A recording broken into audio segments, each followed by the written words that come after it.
श्री वल्लभाधीश की जय, गिरिराज धरण की जय, श्याम सुंदर श्री अम्ने महारानी की जय, श्री गुसाई जी परम दयाल की, श्री गोकुल नाथ की जय, दाव दयाल की, श्री नवनीत प्रिया लाल की जय, अपने माथे बिराजता सेव्य स्वरूप की जय, बधाय वैष्णवने जाजा કરીને जय श्री कृष्ण।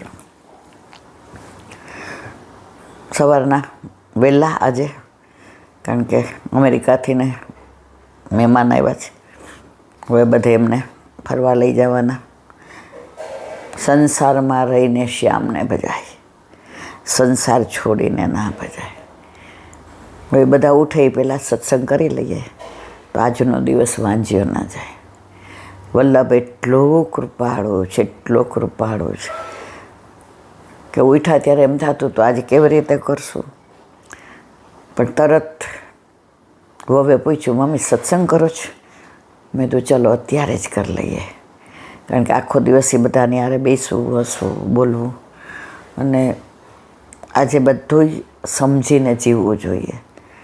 એવી રીતે ભક્તિ નહીં કરવાની કે બધાને એવું થાય કે અમને તર છોડી દીધા. તો અત્યારે આનંદ, સવારનો પોર, બાર પક્ષીઓ ચીચી કરે છે, ચકલીઓ ચીચી કરે છે, વાતાવરણ સરસ છે. પહેલાં એમ થયું કે ઉપર જઈને બેસીએ, પણ ત્યાં બેસીએ તો બધા મહેમાન જાગી જાય ને આવીને કે ભાભી અમે આવી જઈએ. કોઈને તકલીફ પડે એવું નહીં કરવાનું. એટલે પાછા રૂમમાં જ આવી ગયા. જાતા જાતા આ અમારો સત્સંગ હોલ છે, અને સત્સંગ હોલ પછી નિરાશ થાય ને કે આજે અમને નહીં, તો વલ્લભની કૃપા હોય તો આ બધી વ્યવસ્થા થાય. તો ખરેખર મને રડવું આવી ગયું, રખડું કે ક્યારે કરીશ એવું વિચાર કરતી હતી. તો પછી ખબર છે કે બધા મોડા ઉઠશે. આજે સવારના પોરમાં મેળ પડી ગયું. તો જેને વિઠ્ઠલનાથ વિચારે રે, એને પ્રગટ પદાર્થ ચારે રે. જીવન બહુ ટૂંકું છે, એમાં અજાણતામાં બહુ વયું ગયું. હવે બાકી છે એમાં જે કરવાનો છે કરવાનો છે. એ વલ્લભ કરાવે તો થાય. જીવનું કોઈ સામર્થ્ય નથી. તમે બીમાર પડો તો કશું જ ના થાય. એની કૃપા છે કે આપણને બધાને હાલતા ચાલતા રાખ્યા છે. નહીંતર આટલી ઉંમર હવે ખાટલામાં હોઈએ, શું તમે સત્સંગ કરો, શું ભગવત, ઓ દુખે છે, ઓ મને દવાખાને, બસ આ જ શબ્દો હોય. પણ વલ્લભની વિશેષ કૃપા છે. અમે વલ્લભના લાડીલા રાજ, શ્રી કૃષ્ણ શરણમ મમ. અમે વલ્લભના માનિતા રાજ, શ્રી કૃષ્ણ શરણમ મમ. અમે વલ્લભના લાડીલાય છીએ અને વલ્લભના માનીતાય છીએ. અને વલ્લભને તો પ્રાણ થકી મને મારા વૈષ્ણવવાલા એની પ્રતીતિ સતત કરાવે છે. તો અત્યારે તો ગ્રીષ્મ ઋતુ, સવારે આજે બહાર ઉઠ્યા તો મજાનું એટલું સરસ વાતાવરણ હતું, અને થોડા મોગરા ખીલાતા, પીળા ફૂલ હતા, તુલસીજી હતા. વનરાવન યાદ આવી ગયું.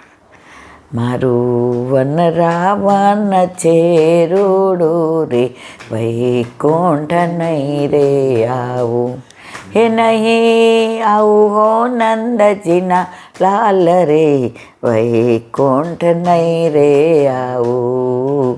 બેસીને જોઉં મારે ઠગ ઠગ જોઉં, હે નહીં ખાવું ને નહીં મારે પીવું, હો નંદજીના લાલ રે, વૈકુંઠ નહીં રે આવું.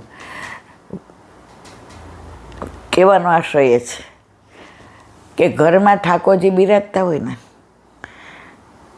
તો જાગીએ ત્યાંથી આ ભાવ આવે, અને પ્રભુ ઘરમાં ન હોય તો આજે ચલો ને નથી કાંઈ રાંધવું, મહેમાન આવ્યા છે, બહાર હોટેલમાં જમી આવશું. પ્રભુ ઘરમાં એટલે મહેમાને એટલા સારા. ભાભી તમારે જેમ બધું અનુકૂળ હોય એમ કરજો, તમે અમારી કાંઈ ચિંતા ન કરતા. આ કોણ કરે છે? મારો વલ્લભ. નહીં તો સાસરીવાળા આવ્યા હોય તો હુંય વહુ છું, હુંય ભાભી છું, હુંય મામી છું, પણ વલ્લભ બધી જ સાનું ખોટા કરી દે છે, કોઈ તકલીફ નથી પડવા દેતા. રાતના હવે ભાભી 11 વાગે તમે સૂઈ જાઓ, તમારી તબિયતનું ધ્યાન રાખો. તો ઘરમાં પ્રભુ છે ને, એનો પ્રભાવ આપણા વૈષ્ણવ ઉપર તો પડે જ છે. આપણા જીવનમાં તો વણાઈ જ ગયા છે. પ્રભુ વિના આપણા જીવનમાં શું છે? શૂન્યાવકાશ. પણ આવનારા બધા આ પ્રભુનું ઘર છે, તો કેવો પ્રભાવ પડે છે કે બધા જ અનુકૂળ થઈ જાય, ક્યાંય આપણને તકલીફ નથી પડવા દેતા. નહીં તો ઘણી વાર એવું થાય કે હવે ન કોઈ દિવસ એ લોકો અપેક્ષા રાખે કે દર્શન કરાવો, ન કોઈ દિવસ એ લોકો એમ કે ભાભી ઉલટાના નાહી ધોઈને આવશે, ભાભી અમે બહાર બેઠા છીએ, તમારે તમે કહેશો ત્યારે અંદર આવશું. ઇવન તો પાણી પીવું હોય તો એમ કે એક બોટલ મૂકી દે ને બહાર. જો મારા વાલા, આ બધી કૃપા વલ્લભની છે. વલ્લભભાઈ ઠાકોરજી ના પધરાવી દીધા હોત તો આપણે જ બહાર હોત. હાલો બહાર ચા પીવા જઈએ, હાલો બહાર ગરમ ગરમ નાસ્તો કરવા જઈએ. આ તો આપણે નાહી ધોઈને તૈયાર થઈને ઠાકોરજીની બુહારીની કરતા હોય ને, અને એ લોકો આવે, ભાભી જરાય ચિંતા ન કરતા, તમે તમારું કરજો. બસ આ ઘરમાં બિરાજતા આપણા ઠાકોરજીનો એવો પ્રભાવ છે, એ લોકોને આપણા ઉપર અભાવ નથી આવતો, અને એ લોકોનો સ્વભાવ પણ આપણને અનુકૂળ થઈ જાય છે. આનાથી વિશેષ શું માગું? હું તો માગું શ્રીમાં પ્રભુજી એટલું રે, હું તો માગું શ્રીમાં પ્રભુજી એટલું રે. અમને આપજો શ્રી વ્રજમાં વાસ, અમને આપજો શ્રી વ્રજમાં વાસ. હું તો માગું શ્રીમાં પ્રભુજી એટલું રે. આવતા જાતા જીવનમાં છાયડા રે, તડકાનો અનુભવ કદી ન થાય. હું તો માગું શ્રીમાં પ્રભુજી એટલું રે. વલ્લભ કે તારે માગવાની જરૂર નહીં પડે, તારે શું જોઈએ છે, તને શું ગમે છે, એ તારા કરતાં વધુ મને ખબર છે. છોકરો રોતું હોય, આપણે એને રમકડા દઈએ તોય છાનું ન રહે, એને દૂધ પીવડાવીએ તો એ મોઢામાંથી ને કાઢી નાખે, આપણે એને હિંચકામાં નાખીએ તો એ ઉછાળા મારે. હવે એ તો બોલતું નથી, એને ખબર નથી, તરત સાસુ બૂમ પાડે, ઓ બેટા આવજો ને, લાલો આજે ખબર નહીં શું થાય છે. આવીને માં એને લે, નામ પેટમાં દબાવે ને છોકરો રોવા માંડે, બા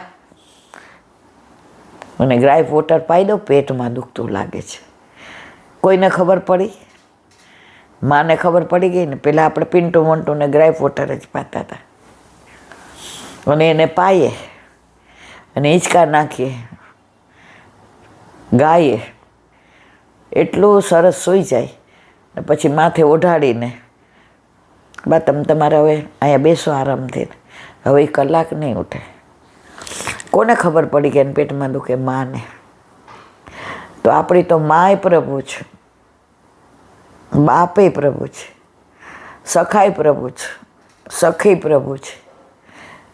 ત્વમેવ માતા ચ પિતા ત્વમેવ, ત્વમેવ બંધુશ્ચ સખા ત્વમેવ, ત્વમેવ વિદ્યા દ્રવિણમ ત્વમેવ ત્વમેવ સર્વમ મમ દેવ દેવ કાયેન વાચા મનસેન્દ્રિયેવા બુદ્ધ્યાત્મના વા પ્રકૃતિ સ્વભાવાત કરોમિ યદ્યત સકલં પરસ્મૈ નારાયણાય તે સમર્પયામિ નારાયણાય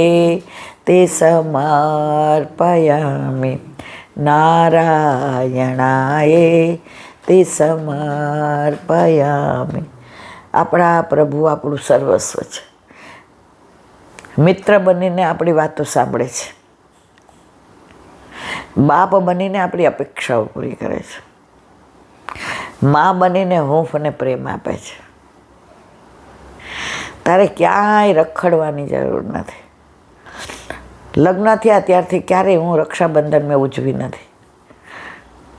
ઠાકોરજી કે મેં હું ના, હું તારો ભાઈ, તું મારી બેન. અને એને ભાઈ બનાવ્યા પછી એ દિવસે સવારમાં જ એમ થાય કે આજે અટકીમાં આ સામગ્રી બનાવશું, ઠાકોરજીને તિલક કરશું, સુભદ્રાજી યાદ આવે, દાવભૈયા યાદ આવે, બેયને ઊભા રાખે, રાખડી બાંધે. તો ઘરમાં પ્રભુ છે ને તો ઓશિયાળા નથી. ઘણા એમ કહેલા બેન અમે 4 બહેનો, મારા ભાઈને મેં ઠાકોરજી નથી. પછી જે મજા આવે, આનંદ આવે, તો મારા વાલા ઘરમાં પ્રભુ બિરાજે છે એની સતત આપણને પ્રતીતિ કરાવે છે કે મેં હું, તું ચિંતા કરવાના. હવે એક નાની વાત, ઘણા નિયમ લે ને તો એનું અભિમાન હોય કે મારે નિયમ છે, હું આમ નથી કરે. એમાં દીનતા હોવી જોઈએ. નિયમ ક્યારે શોભે? જ્યારે દીનતા હોય. તો તમારી પાસે કરોડો રૂપિયા હોય અને કોઈ માગવા આવે કે એ બારું ભરે, હમણાં મારો માણસ તને દઈ જાય છે, અવાજ કરમાં, ચૂપ રે. ઓલાની મજબૂરી ન હોય ને તો તમારે બહાર નહીં ન ઊભો રહે. અને આપણે નોકરને કહી લે ઓલા નાખ્યા ડોલચામાં. ના મારા વાલા, આ દીનતા નથી. દીનતાથી બધું શોભે.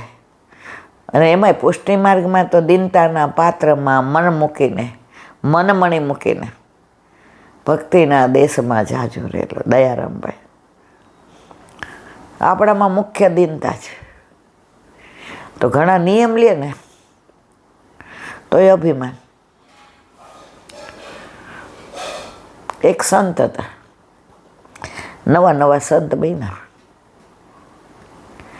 એટલે બધાએ તમે તો પાઠ ઘણા સરસ કરો છો, તમને સંસ્કૃત બહુ સરસ આવડે છે, તમારો ઉચ્ચાર બહુ સરસ છે. એટલે કોઈ આપણા વખાણ કરે ને આપણે અંદરથી બહુ પોરહાઈએ. અને પોરહાઈ એટલે સમજી જવાનું કે આપણી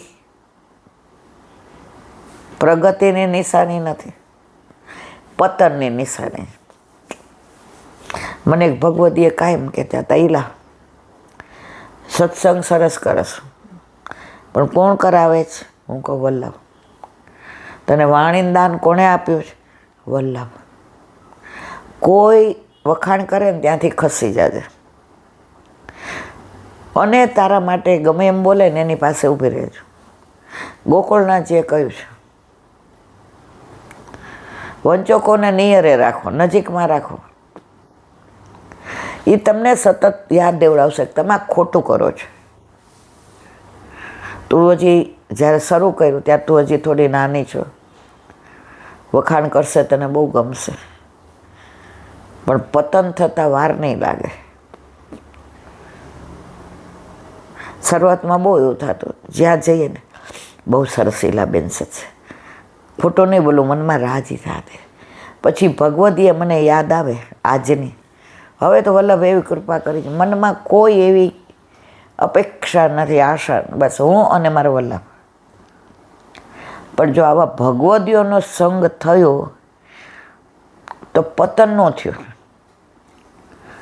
નિયમ છે, કાંઈ નથી લેતા. એ વલ્લભ નિભાવે ત્યાં સુધી. મારા હાથની વાત નથી, હું કોઈનું કશું લેતી નથી. આ મારા નિયમને મારા વલ્લભ નિભાવે છે. બાકી લાલચ વસ્તુ જ એવી છે. ઘણીવાર એવી લાલચમાં એ લોકો પાડી દે, પણ કોઈ પણ કાંઈ દે એટલે મનમાં બોલું વલ્લભ વલ્લભ શ્રીમદ વલ્લભ, વલ્લભ વલ્લભ શ્રીમદ વલ્લભ. અને મારો વલ્લભ જે રસ્તો બતાવે.